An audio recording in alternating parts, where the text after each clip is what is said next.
Welcome everyone. So today we are going to start with the third chapter of history, that is applied history for standard 10th. In this chapter we are going to understand the concept of applied history. Also we are going to understand the applicability of history in various fields and also in real life. So I have divided this chapter into two parts.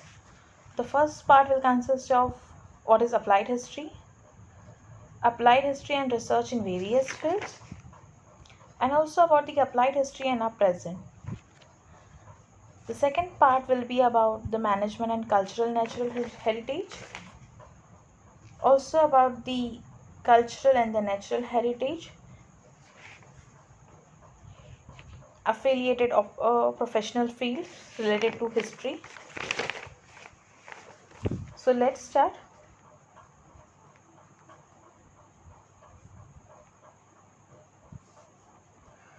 What is applied history? Applied history is also known as a public history. Applied history is a field of study concerned with the application of history for the benefit of people in contemporary and future times. Contemporary means present time. So, a study to determine how useful knowledge of history is for the benefit of people in contemporary and in future time. So, it provides guidance in finding the solutions to contemporary social issues and incorporate them in social planning. Hence, knowledge of history is essential for this purpose. Now, there is one interesting fact to know.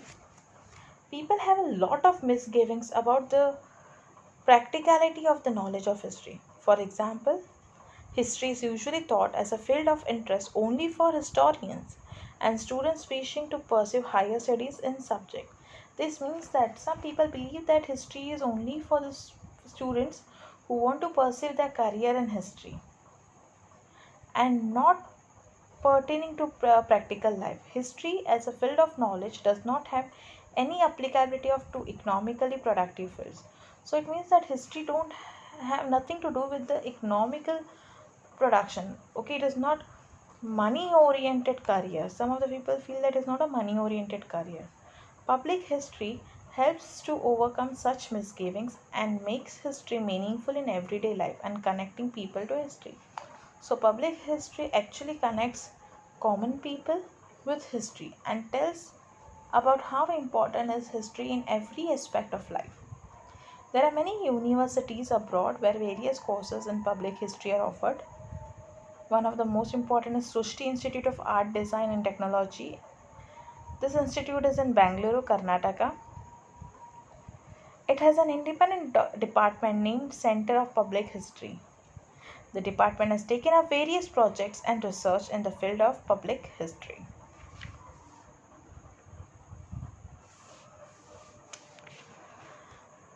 Participation of common people in projects and programs related to public history.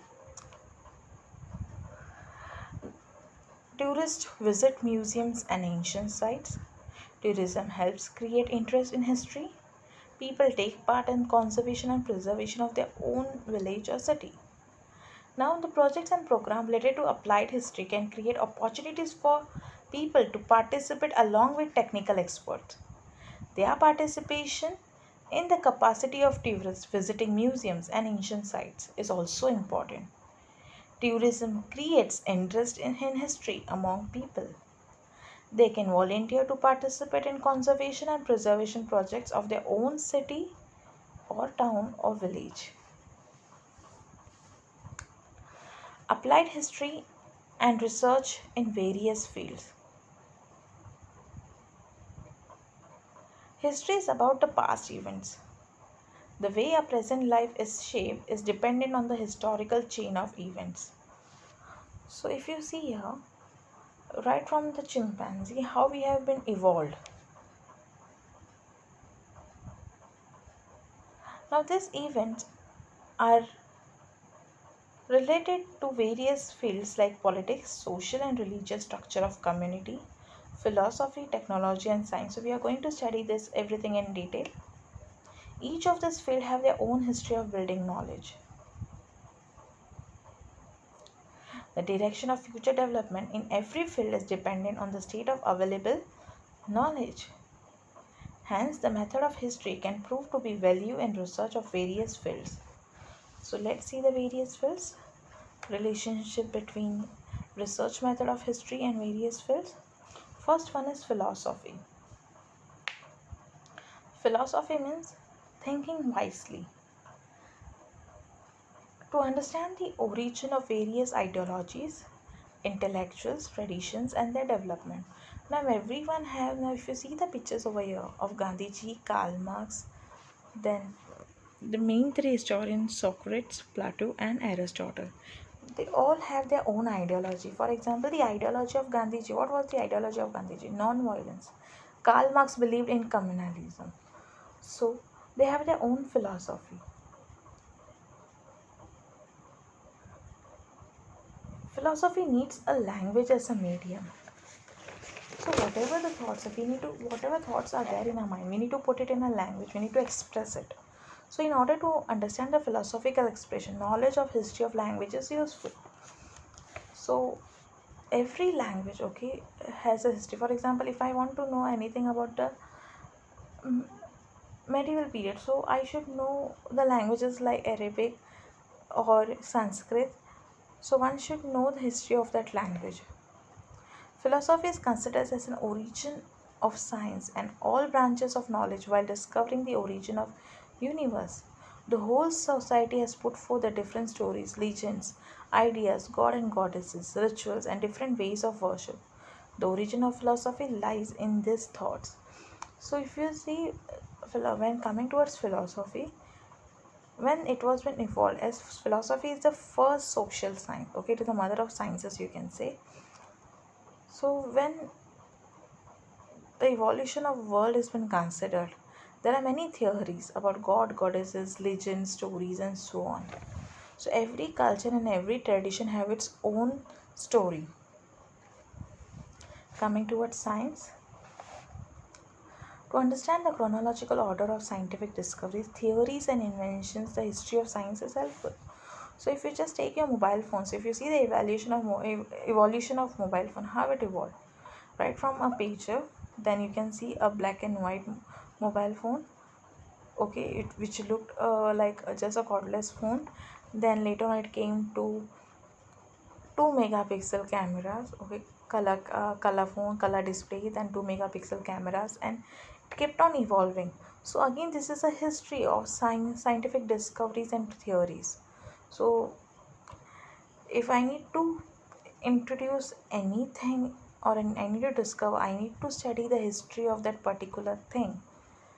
It can helpful to understand the cause effect chain that led to those discoveries and invention. Knowledge of science helps in understanding the factors that facilitated scientific discovery, inventions, and also its chronology. It is also said that need is the mother of invention. So, scientific discoveries and inventions are often the effect of human efforts to fulfill the need and also curiosity. So, these efforts are based on already available scientific knowledge. Coming towards technology, now you can see how we have evolved right from the Stone Age tools to these big heavy machines. So, the history of technology helps in understanding the changes and their causes in the field of agricultural production, commodity production, architecture, engineering, etc. Scientific discoveries or inventions and technological advancement are mutually dependent on each other. Knowledge of science and technology was very important at every step, from the making of stone tools to agricultural production in the evolution of mankind. Later, the advancement of science promoted the mechanization of production. Hence, it is necessary to know the history of technology in order to understand the development of mechanization and the mutual dependence between science and technology.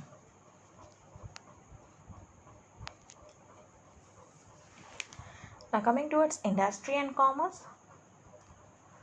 So, if you see the industry and commerce right from the barter system to the e-commerce now, there are huge changes.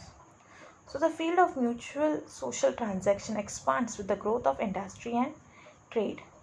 It also promotes continuous development of the network of cultural interaction. So, it is an integral part of the industrial and commercial management. Hence, it is essential to understand the history of these processes. The nature of the market and commerce has continued to change. Accordingly, the nature of human relationships and the social organization also has continued to change. So, to understand the development, it is necessary to study the history of culture, social organization, and economical institutions. Coming towards management studies,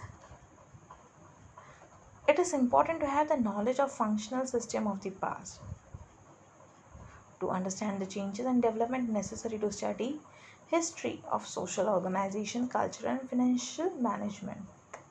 So, in order to understand various factors involved in chain of production, such as means of production, human resources and processes of production, as well as the chain of market and sales management, etc., it is essential to have a knowledge of similar functional system of the past.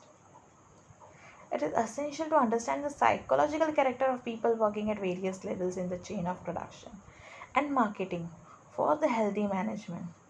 In order to achieve it, understanding of the social and economic institutions that support the industrial and commercial process is important. So, knowledge of history is in regards of the management at various levels is easier. So, whenever we need to do any management, we need to know the past. So, if we are very clear what happened in the past, what was the past requirement, and so we can easily correlate what is the current requirement. Hence, history is very important in management studies. Coming towards arts, to understand the development of various art forms and their style of expression in form of intellectual, emotional, cultural tradition, study of history is important. So it is important to understand the development of various forms with the help of their style of expression and their foundation in the form of intellectual. Intellectual means how intelligently they have worked, how it has been emotionally correlated, what was the cultural traditions. The key to the expression in any art form, emotional temperament of the artist, and the development of history of the respective art form can be understood with the help of cultural history. Humanities. So humanities include various disciplines like history, archaeology. You can see the picture over here. Archaeology means excavations. Then sociology. Sociology means the study of society. Why humans behave in a particular way to the because it is a need of society. Then anthropology. Anthropology means a study of the human evolution, how man evolved. Political science, that is the forms of government, the different policies of government. Then economics, it is all about the demand supply of the market, the economic need of the people. So to understand the history of origin and development of this discipline, it is an essential part of their learning. All disciplines are supposed to have their origin in philosophy. Ancient people all over the world tried to speculate in order to understand the relationship between the universe and human existence. It gave rise to various mythological stories about the origin of this world, the universal order, human life, god and goddesses, rituals, and the philosophical explanations. So, the roots of philosophical ponderings are to be found in these mythological stories. Various disciplines under humanities have theoretical foundations based on philosophical theories. Only historical knowledge can help us in understanding these developmental stages. So now we are going to study about the applied history and present. People often ask about the political value of history. The answer to this question about the nature of applied history answers this question as well. So the visible and the invisible relics, relics means remains of the past exist in this present. We nurture some kind of curiosity. Curiosity means interest, attraction towards them. We wish to know more about their history because they represent the creative thoughts and traditions of our ancestors. So, it is a heritage. It helps in building our identity. The history of our heritage links us with our origin. Hence, it becomes to preserve necessary to preserve and conserve it for the future, for our benefits as well as for the benefit of the future generation. So you can just see here in the picture, these are some of our cultural heritages, and you can see the picture which is below that. How was the cultural heritage before and how it has been turned now? So it is very important to preserve this cultural heritage for today as well as for our future generations. Now we are going to see the uses of the applied history. Applied history is concerned with the preservation of heritage and it is make it accessible to the people. Now coming towards the preservation of tangible and intangible heritage. Tangible means to preserve the tangible, the something which we can touch, we can see. For example, the buildings, sites, manuscripts. We are going to study this in our next video. So this is called tangible, and intangible means about the intangible about the oral traditions, languages, styles of performing arts, dance forms, certain traditional skills. This is called intangible. So we are supposed to preserve and conserve them. It creates opportunities of employment. So heritage management creates opportunities of employment. In brief, applied history can be described as understanding of our present with the help of history and finding right direction for the benefit of our future. So applied history is very much important as it links our present as well as our future. And you can see how the restoration work is going on. So while the restoration work is been taken place, mostly the locals are given first preference for the jobs.